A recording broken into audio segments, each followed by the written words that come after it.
that even though this is a very sort of short and sharp, relatively speaking, disruption to our systems, the big one, which is coming down the track, is climate change. And in many ways, as we've seen in the last summer, it's already here. So we're really, as I said, very fortunate to have a couple of speakers. What we'll have in terms of process today is the speakers, Warwick and then Sharon, giving their perspectives, followed by quite an extended Q&A. We'll be running this out for till 5 to 1. And so there'll be plenty of time for fielding questions and responding to those questions. So our first presenter is Warwick McKibbin, Professor Warwick McKibbin. So Warwick is a Chair of Public Policy here at ANU. He's also the Director of the ANU Research School of Economics. Warwick is previously has been on the Reserve Bank Board. He's an extremely well known commentator in the media, including having made comments in relation to COVID-19 and the economic impacts. So we'll get Warwick up in a second. But just before we do that, I'm just reminding people, if you've got any questions, they should go up on the Q&A function. People can vote on those so that the most popular questions rise to the top. But please stay off the chat line. So we won't be fielding questions from the chat line, only from the Q&A function. So focus on that in terms of putting your questions up. So first up, we'll get Warwick, if you can give a short presentation on your perspectives.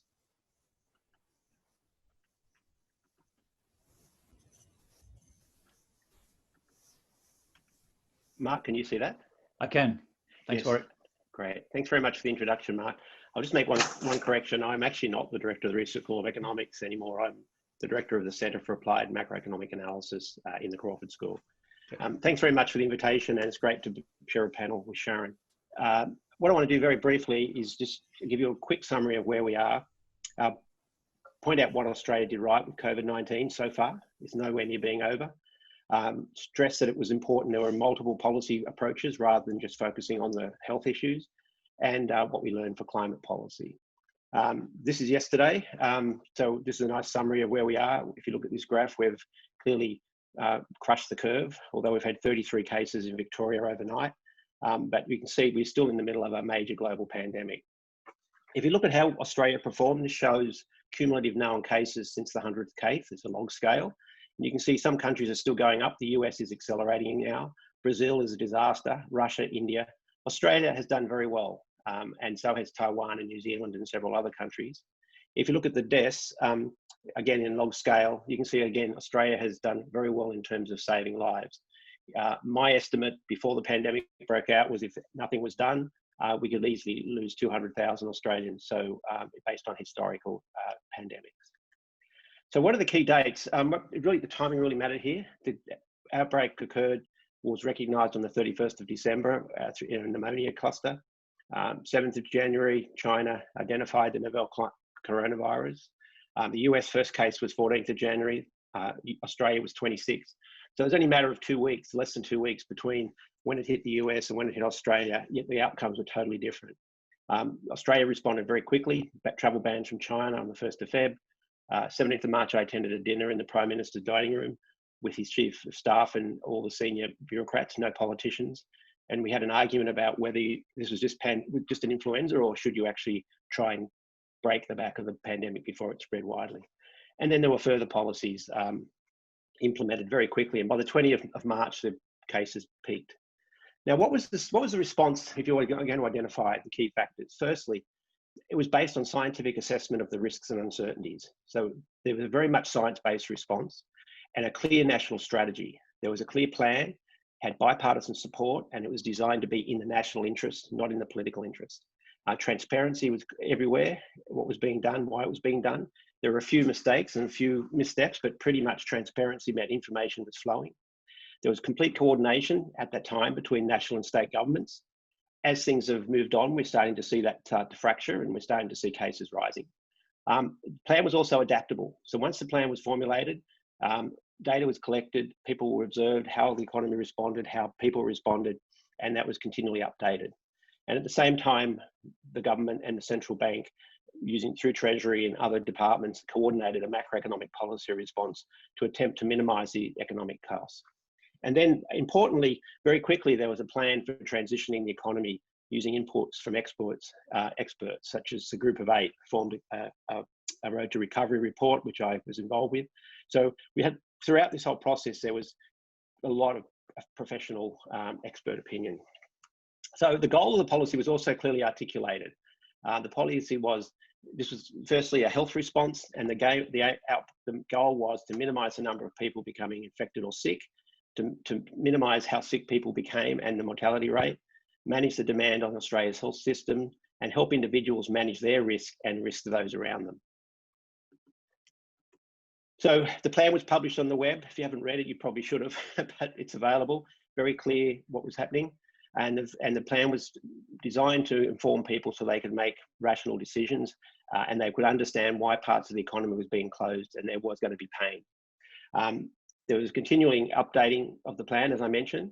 And importantly, they published modelling. So not only did you see what the government was going to do, but they also put the expert modelling on the web so people could see what was the basis of the scientific opinion.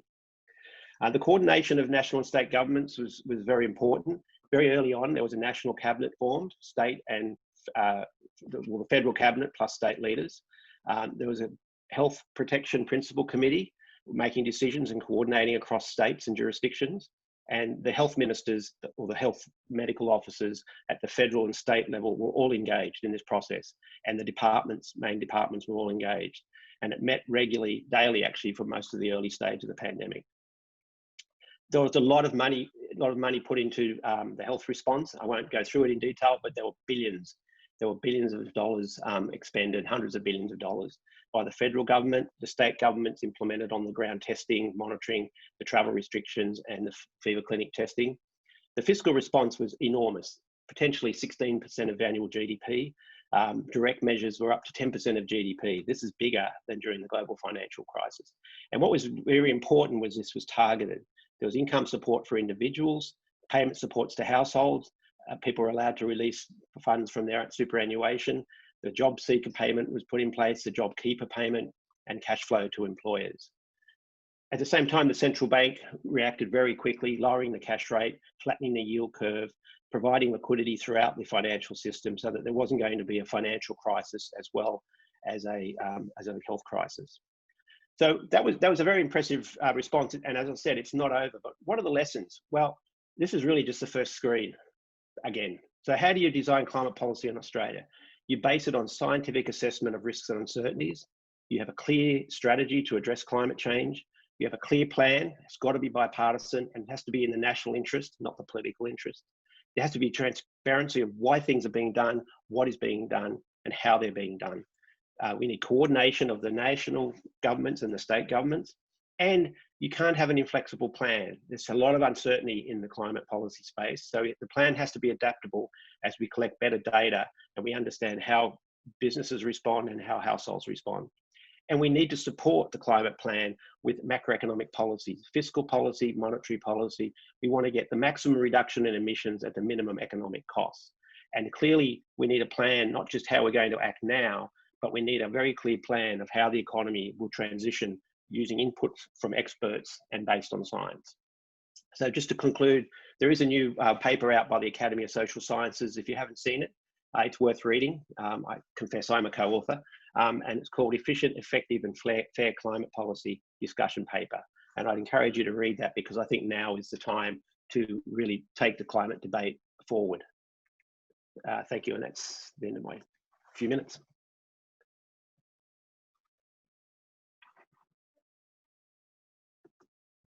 Thanks very much, Warwick, for a very quick run through of the material and clearly, you know, a comprehensive whole of government response to date in the coronavirus and setting the bar pretty high in terms of dealing with climate policy, particularly compared with where we have been in the past. So now, next speaker is Sharon Friel. So Sharon is a professor of health equity. She's also the director the Menzies Centre for Health Governance, and Sharon likewise is a well known as a commentator and has immense experience in terms of health governance and regulation across the economy. Welcome, Sharon. Thanks, Mark, and delighted to have the chance to talk with you and be on a panel with Warwick. Delighted. So let me just share my screen.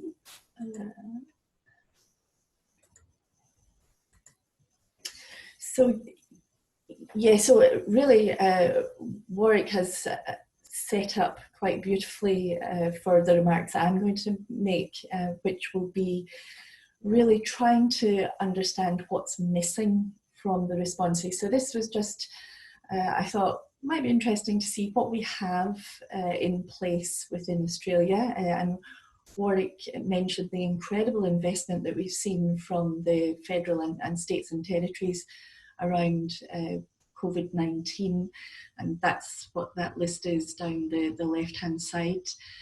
And the important thing within that list, and particularly from a wider health perspective, is actually action across those different areas can go a very long way to keeping people healthy going forward, not just for COVID-19, but action in those sectors really matter to keep us well. And so going forward, wouldn't it be fantastic if we maintain some of those really progressive policies that have been put in place? On the right-hand side, I think, is a slightly sadder list, and this was what I took from the Climate Action Tracker website, but pointing really to some at the federal level, some of the policies that are in place.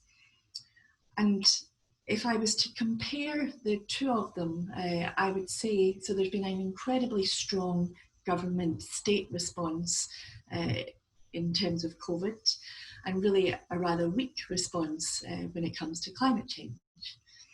We've seen multiple goals being held simultaneously with the COVID response. So the health policy goals, of course, but also the economic and social goals sitting side by side. So it can be done. Whereas I would say what we've seen in Australia in terms of climate change has been a much narrower attention in terms of climate change, when we've seen much attention at all.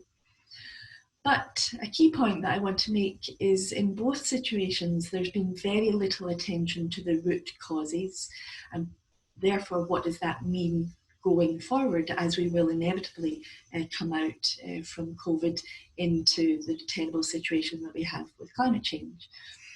And the points that I want to make is we have this syndemic. So Mark and I were involved in a Lancet commission which was looking at a syndemic of malnutrition and climate change. And really what we're seeing with COVID-19 is a syndemic sitting alongside what already exists to do from a health perspective with non-communicable diseases, NCDs, to do with inequality and to do with climate change. And it's really important to remember that climate change will kill more people than COVID ever can. And it will exacerbate inequalities, social and health inequalities. This is a quote from the now just very recently passed away Kirk Smith, who was a big name in climate change and health world. And he's pointing here to the inequalities that are experienced with climate change. And I could say exactly the same thing when it comes to COVID-19, and I could say exactly the same thing when it comes to non-communicable diseases. So just an important reminder of the connection between these health issues, these climate issues, and the social inequality issues that we have within society. And also very important to remind us that there's a very close connection between COVID-19 and the environment. Johan Rockström, a big name in terms of earth science, reminded us very recently that the root cause of COVID-19 is the unsustainable world of the Anthropocene. And what that means is, due to the deforestation and all of the other forms of land conversion that's been taking place around the world for decades, that's driving these exotic species out of their natural habitat into human-made environments. And that's where they're interacting and breeding new strains of disease, which is COVID-19 is partly a consequence of that. So important to recognise that these are all interconnected. And one of the ways that they're very interconnected is through some work that myself and others have been doing around the consumptogenic systems. These systems of really public policies, of private industry practices, of institutional and societal norms that really incentivize, reward unhealthy, unequal and environmentally destructive production and consumption. Think of cheap food, think of cheap clothes, think of cheap flights, and the systems that sit behind that enable those sorts of desirable things for us within society that have contributed to the problems that we're seeing right now in terms of COVID, in terms of non-communicable diseases, in terms of inequality, and certainly in terms of climate change. So what to be done about this going forward? Really, so the COVID-19 has shown us health, economy and the environment are so tightly connected. It tells us that the policy responses absolutely have to embrace complexity, have to recognise the interconnectedness. This is the donut from Kate Raworth, the donut economics, where she speaks about, and colleagues around the world have also been speaking about this for a number of years, but speaking about the importance of this social foundation. So you can see that there in the centre of the donut. Each of those policy areas and issues are areas where in Australia with COVID-19, we've seen the response, that list that I showed you in the first slide. There's been this incredible policy response. Let's keep it in place that produces and ensures a very strong foundation for society going forward. But then vitally, we need to ensure we have all of those policies in place that ensure that we don't overshoot in terms of that ecological ceiling that she speaks about. And you can see the factors that we've already created incredible problems for. And what if we get those policy settings right, embracing all of the complexity of that, we have what she refers to as a safe and just space for humanity. And I would say a safe, a just and a healthy space for humanity. And critical to all of that, of course, are questions of governance and regulation. It's not just the role of government, but it's very important that we have courageous, progressive governance taking the sorts of action that we've seen with COVID and keep that in place.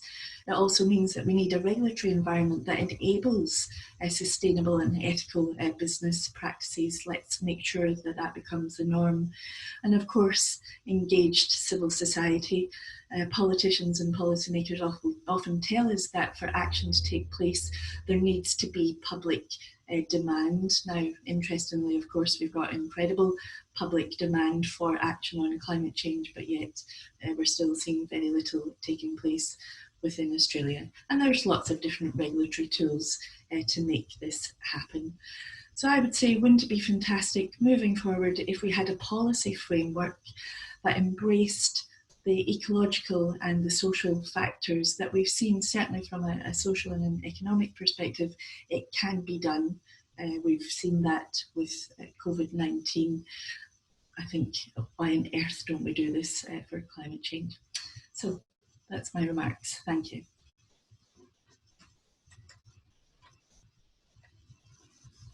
Thanks very much, Sharon, for that sort of perspective as well. So just before we move into questions from the audience, I guess the thing that might be bubbling up in people's minds is, why can't we keep on going with this much more integrated and effective response, which is whole of government and cross-government, which links public concern and concerns from business with government policy more effectively. So how can we maintain that momentum? And perhaps Sharon first, and then Warwick. Yes, and so there's been a lot of discussion, particularly from a social equity, health equity perspective, as to keeping in place, things like JobKeeper and JobSeeker. Can we keep that in place? Can we keep the childcare policies that have been put in place for COVID? Can we keep that? And I'll let Warwick speak about what's the dollar cost to all of that. But if you take a long-term view for that, actually the investment in early childhood and in education reaps incredible economic benefits later in life, and it keeps people out of the health system. So if you take a long-term perspective, the investment, if nothing else, from just it being the right thing to do, but the investment early in life really tracks through into investment later in life. We have also seen how it can be done in other countries around the world, partly through a combination of legislation that requires equity public health to be considered in every policy. Actually, it is in place, interestingly, in many countries in South America. So using legislative tools as well as forms of participatory governance that ensure the constant accountability mechanisms are in place from a public and sort of civil perspective. So there are ways of doing it. The Health and All Policies initiative that happens down in South Australia is a great example of whole of government action that was put in place to make sure that the health system costs did not bankrupt the government. So there are lessons and there are examples of it being done. Thanks, Sharon. And Warwick. Yeah, thanks, Mark. And just follow on. So the issue, I think, and Sharon touched on it, is the existing policies for COVID are not sustainable because of the way they're being funded. And so the issue we face is there are a lot of policies which will disappear in September and are being pulled away now just at the wrong time. And the argument is the budget can't sustain it. Well, I don't think that's a valid argument. It is true that the budget can't sustain it, but you can change the funding model.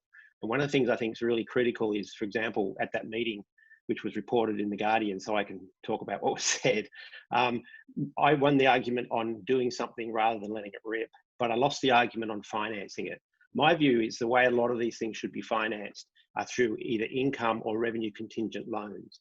So when you provide the funding to a business to keep the doors open, if that business survives, that loan needs to be repaid once their revenue goes above some pre-existing agreed amount, just like we do with HECS, with the HECS scheme.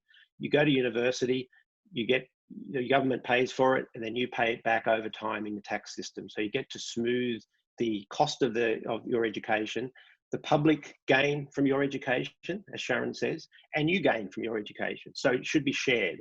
I don't expect young people in the future to pay for me now across the board. What I expect is that everybody pays something towards the returns you get. So if you're bailed out in a financial crisis and you succeed, you should pay some of it back. So I think the funding of JobKeeper, JobSeeker, most of the childcare, that could be done using income contingent loans. So the government provides it up front, but the budget bottom line is eventually recouped by those people who get high returns from the change in behaviour. I think funding is a really critical question, and that's what we should have done.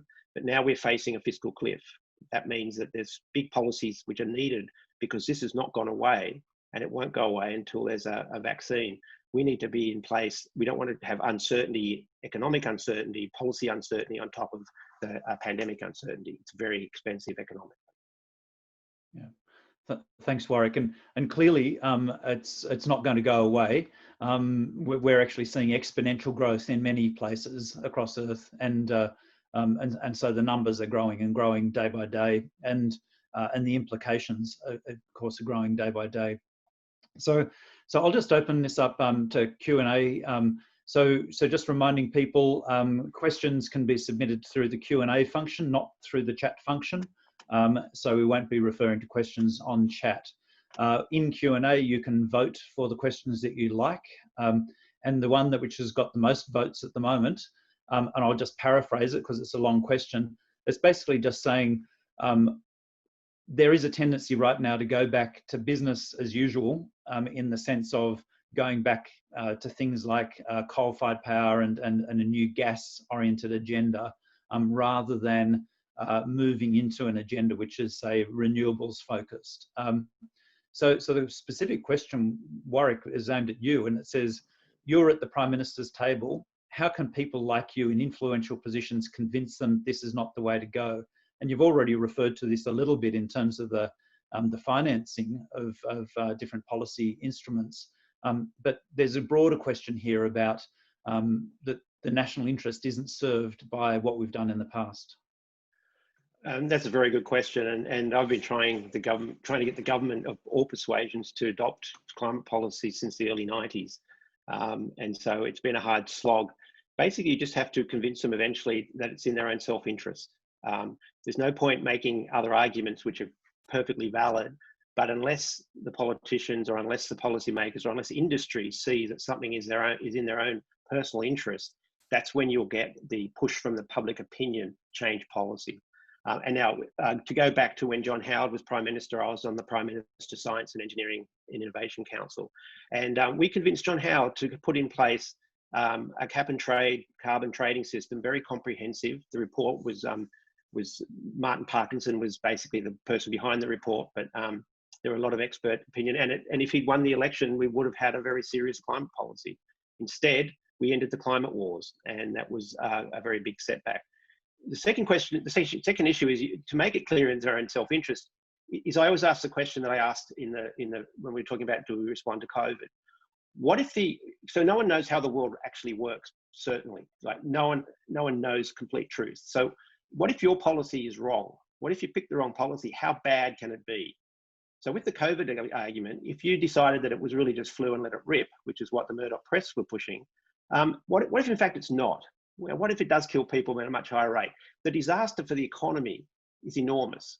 Whereas if I'm wrong and we should do something about it, the cost up front of doing that is relatively small compared to the disaster in the alternate world. So the idea is to make people think about the uncertainty and what will it cost if I don't do it right? So what will it cost if I put all of my eggs in the coal-fired power station basket today?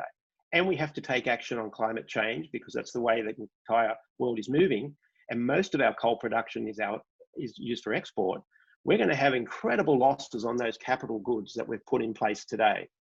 Whereas if we change our investment today, potentially for an alternate world in the future, the potential gains are very, very large. And so you've got to do the analysis, show that in fact, it is uncertain, but the best path is not to lock in the existing technologies because it's very expensive to change that in the future. Yeah. So really good point. So part of that is actually moving to some extent from an accounting mindset into an investment and a risk management mindset where you actually do weigh up these alternatives in effective ways. Yeah, and again, you've got to make it clear when you're setting the policy. And one of the big problems we have when people talk about carbon taxes, they talk about carbon taxes as a way of shutting down industry. Now, you shouldn't have the argument that way. Carbon taxes generate revenue, and that revenue can be creatively used for those industries to adjust themselves. So the idea that you rip money out of balance sheets of companies because they're evil and you give it to somebody else for another purpose, that's not going to get through politically. So you have to design systems where there's a transition process where you can tell if you do the thing that's socially good, you'll end up with a personal gain. And that's the way I like designing my policy framework. Yeah. Very good. Sharon, did you have a perspective on that question? No, I suppose just sort of reflecting on you're going back to business as usual.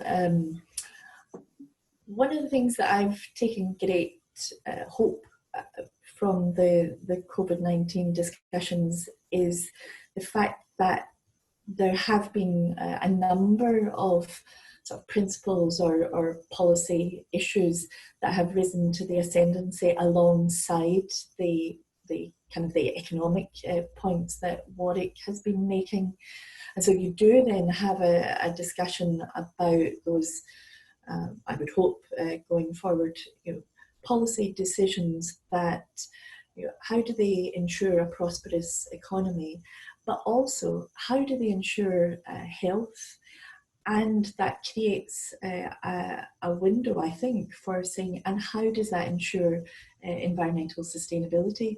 So there's a window right now to have a much more complex discussion as to what is the purpose of the economy.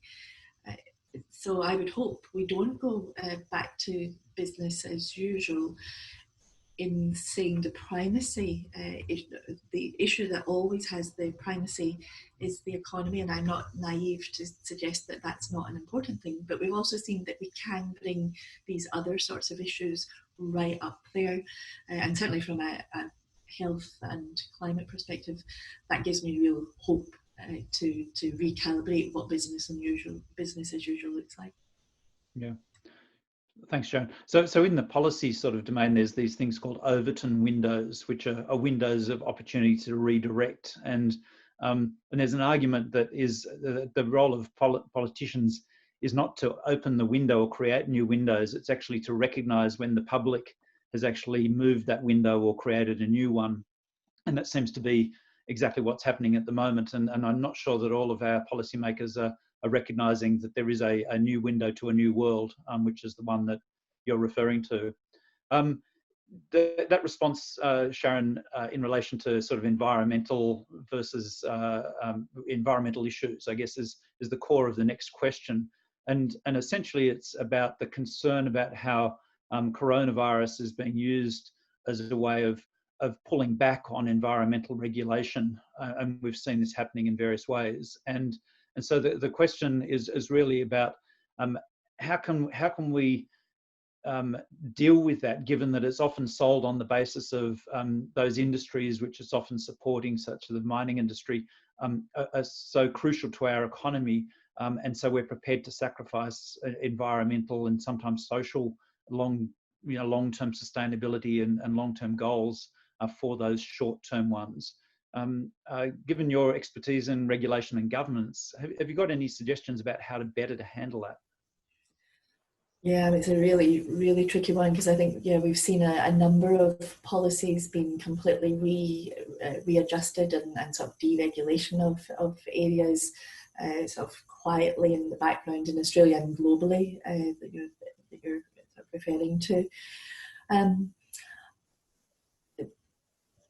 So one is the argument, and that sort of persuasive argument that I think Warwick was referring to, and he can say more about this, but people are speaking about it as the Green New Deal being actually a very sensible investment. Going back to, it's not an either or that Warwick was speaking about. So there's that. I would also like to see how we can bring into the sort of the new national cabinet that's now sort of replacing COAG. So if the national cabinet is all about jobs, that's its sort of core discourse at the moment. It's all about jobs. Well, the committees and the mechanisms that feed into that national cabinet have to be speaking about the importance of jobs in the wider environmental context, and therefore the argument for a sustainable, prosperous society based on renewables, based on a wider sort of environmental employment base is a very sensible, sensible argument, and also very good for health as well, but I speak about that separately.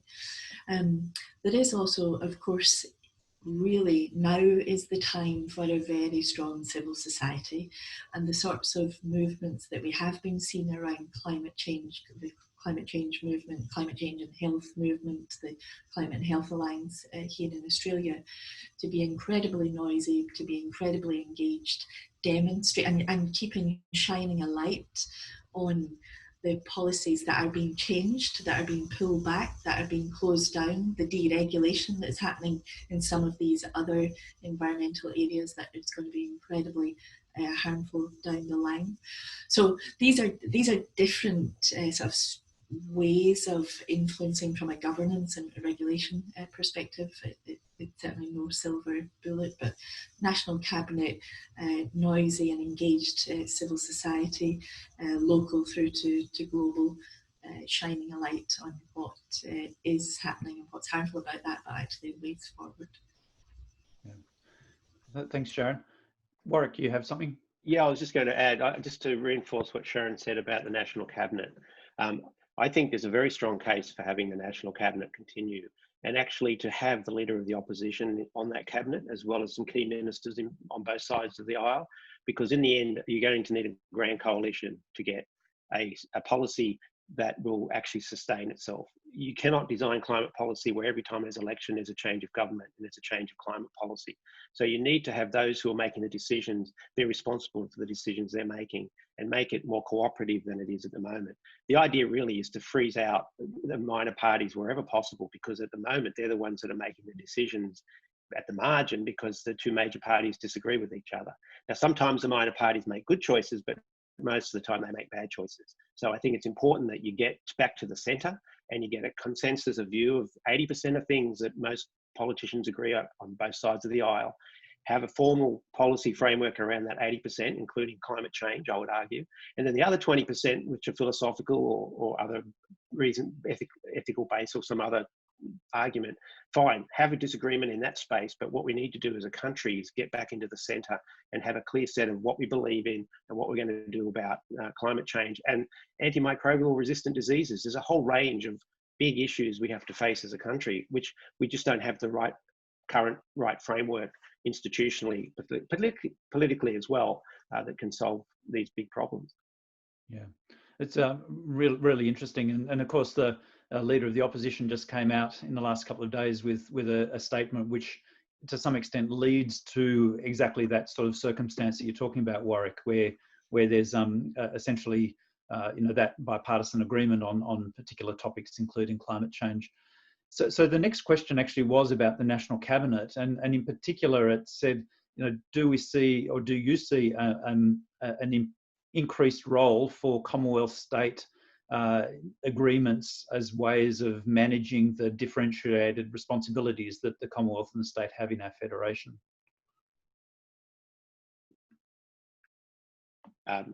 Does Sharon want to do that, or is that for me? Do you want a comment from both of us, or I'm happy to kick off? Go for it if you want. Yep. Yeah, and again, so I didn't show on that first slide that I had, but so this is part of some work that we're doing within the Menzies Centre for Health Governance within RegNet, which is looking at the health equity implications of all of the policy responses to do with COVID-19. And I just showed you the federal ones, but there, of course, are lots that have been happening at the state and territory level. And what really was interesting in that was sometimes the incoherence in the responses. So what was there at the federal level being quite contradictory, sometimes at the state level, sometimes mutually reinforcing in a positive way, sometimes mutually reinforcing not so much in a positive way. So the incoherence was there, and it did just sort of strike me. Well, one, of course, this was all done in a very quick and really impressive way, as Warwick laid out in his analysis. But going forward, to ensure much greater policy coherence, obviously not from a necessarily COVID perspective, but from a climate change perspective, from a health perspective, from a social equity perspective more broadly, I do think much clearer frameworks, agreements between the different levels of government will be really rather important. I would also like to see them have really strong regulatory teeth to move forward. We might come to that in a second, but going forward, the incoherence will be a problem unless we get some of those agreements in place.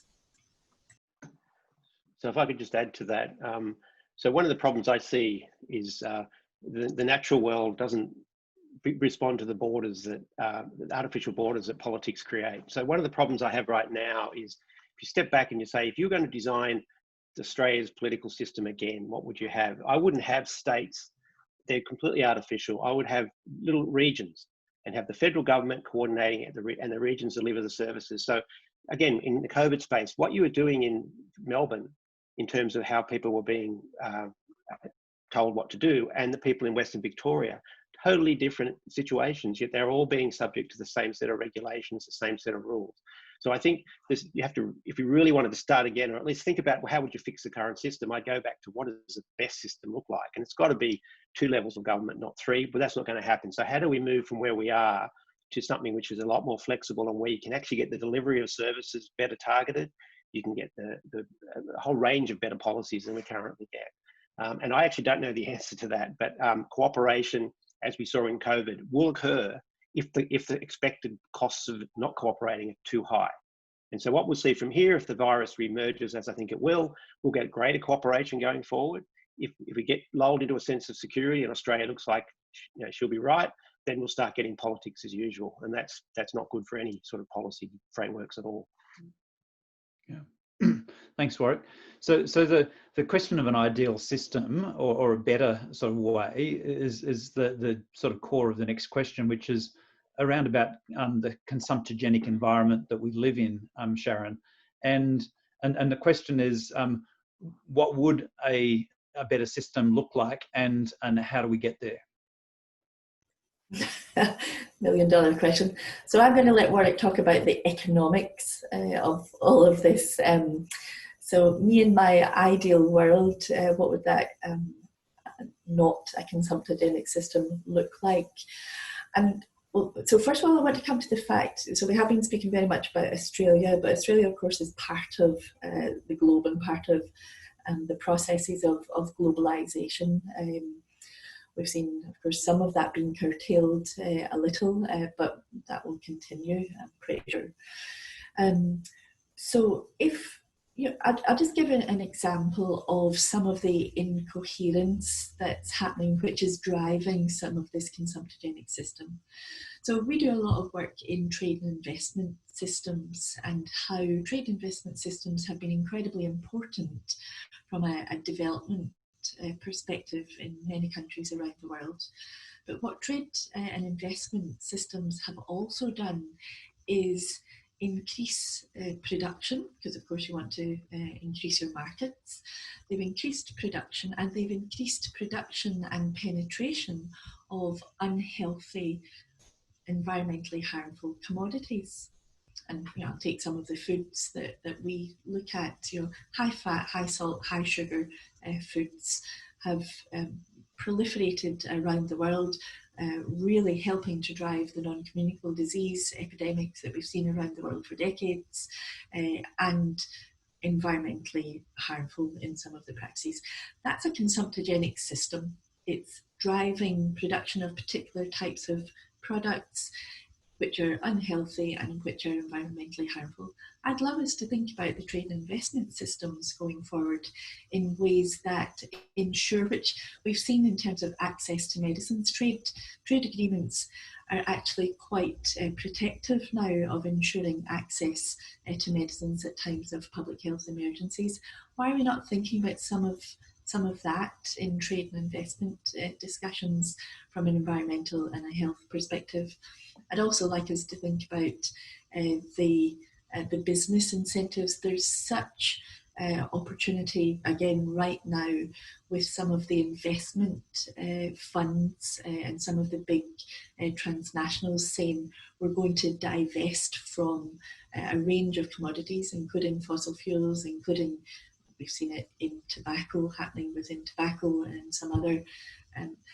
These big players, these are part of the consumptogenic system, but when you start to see that movement happening within the investment, the finance world, that has to be applauded, and it has to be supported by, again, a policy framework that enables much more of that to take place. So they're just 2 examples of big structural drivers of a consumptogenic system where we could actually make some significant ways forward if we chose to do that.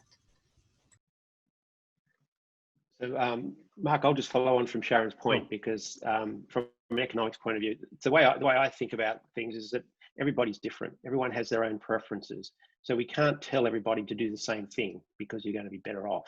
What we have to do is a combination of education so that people understand things, but also we want to change incentives. And this comes to Sharon's point. If my behavior I choose affects somebody else in a negative way, then I should be forced in some way to compensate them. That's called externalities. So I think the first thing we should do is find all the things which we don't price at the moment, like the environment, like CO2 emissions, like congestion. And if we have spillovers from our behavior, by doing what I want to do, if I affect the system in a way which is not good for the system, but is good for me, then there should be a way in which I get penalized. So I can still choose to do what I do, but it's going to be a lot more expensive for me to do it. And those who are hurt by it will be better off, at least through some sort of financial mechanism. So this is sort of the basis, I think, of Sharon's point, is if we could price things correctly, realize that individual behavior, while it's to be applauded that you should be able to do what you want, given your preferences, you should also have to protect the public good. And I think once we start thinking like that, we can start looking around in the economy to see which things aren't being priced properly, where there may not be any property rights over something. We should put property rights there so someone has the incentive to look after it because now they own it. And we've seen lots of examples in wildlife refuges overseas, where as soon as local communities were given ownership of the endangered species, they looked after the endangered species. Or if they're given property rights over the forest, they didn't harvest the forest to get a short-term profit. They looked after the forest to generate long-term wealth. So I think this whole, don't change the way people think, but if you can, try it, because education's a valuable thing to give people, but also create a system where it's fair, that if you want to do what you want to do, that's fine, but you also have to compensate those who are hurt by your actions. Yeah. Thanks, Warwick. So next question's about, question about have governments here in Australia and elsewhere taken their eye off the climate change ball because of the short-term coronavirus? So it's really a question about either or, so we can deal with one or not the other. And yet the thesis of this session is actually there's an and, that we can learn from coronavirus that enables us new pathways, new ways of dealing with climate change. And I think the sort of idea that the eyes have been taken off the ball is actually supported by the recent Lowy Institute poll, which actually showed essentially that happening, that people's attention to climate change had dropped because they saw coronavirus and pandemics as a threat. So the question is, how do we really get that message across, that this is not an either or, but this is an and? So I think if it's okay, I think part of the issue right now is we need to stimulate economic activity in Australia. And it's going to probably have to be in new areas, because if this pandemic persists, a lot of things we used to do, we won't be able to still do. So we're going to have some sort of transition of the economy to a new way of doing things. One of the key things we could do right now, if we had clear climate and energy policy, we had clear incentives that if you invested in alternative technologies, there'd be high returns to your investment. That would encourage a lot of private capital, much more private capital, to come in and start investing and hiring people than the government can afford to spend on doing the same thing.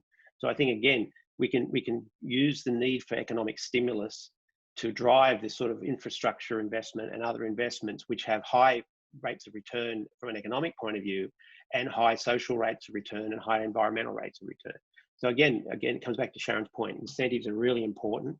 And this is a perfect opportunity. If you go back to try and keep the existing industries alive because they were there before coronavirus, and it turns out they're not going to be there after coronavirus, you've got a problem when the coronavirus passes, because you're going to have a whole bunch of zombie industries.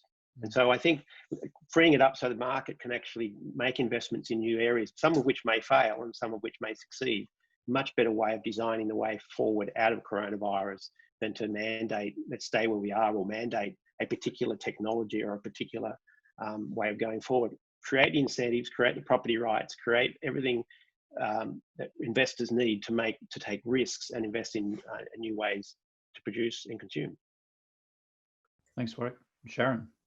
Yeah, just to sort of follow on from Warwick's remarks, I think as well, at the moment, people, think of the sort of the general public, and if the public's concern for these issues, if for climate change issues has dropped, people we're really sort of hurting at the moment.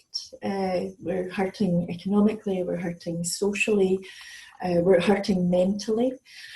One of the things I wonder, perhaps just in the learning from, certainly after all the bushfires that we've just experienced in parts of Australia, and recognising the trauma that people went through then, that are continuing to go through as a consequence of that, and now with COVID, the trauma that many people are actually going through. There's this real angst within society, and I wonder, is there a role, and I'm not saying this just to plug the Climate Change Institute, but I will plug the Climate Change Institute in terms of the really fantastic communications that happens through the Institute, of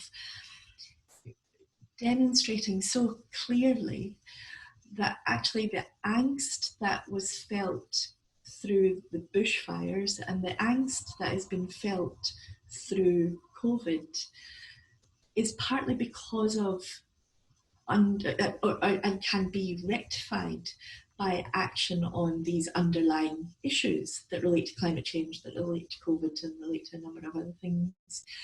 And so, in fact, getting behind the sorts of policy responses that Warwick was just speaking about there will actually help people feel better.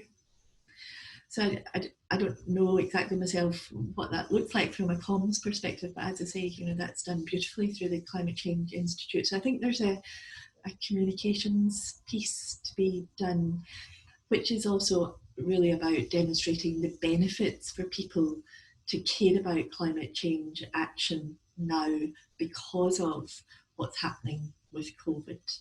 I think there could be some co-benefits to come out from that. But I think we can't underestimate the trauma that society is going through right now. Yeah, look, I think really important to actually reflect on that trauma, and particularly the developing world and what's happening there. Really distressing. Well, I have to bring this to a close because we've just done on 5 minutes too. But I just really want to thank both Warwick and Sharon for both your presentations and for fielding a rich set of questions. There's a whole series of questions that we didn't have time to address, and so unfortunately we can't cover everything that people want to cover. But I think we've got a really good taste of what we can learn from coronavirus, the pandemic, that actually translates into more effective policy responses as we go ahead with climate change. So I really want to thank you for that, and just to remind the audience that there is another one in this presentation in this series next fortnight, a fortnight away, and that's on communications. So we've again got two great speakers on that. And again, we're looking for audience participation and a whole series of really good questions. So again, thanks everyone. It's been a really nice session. Cheers. Thank you. Thanks, Mark. Thanks, Sharon. Bye. Bye, everybody.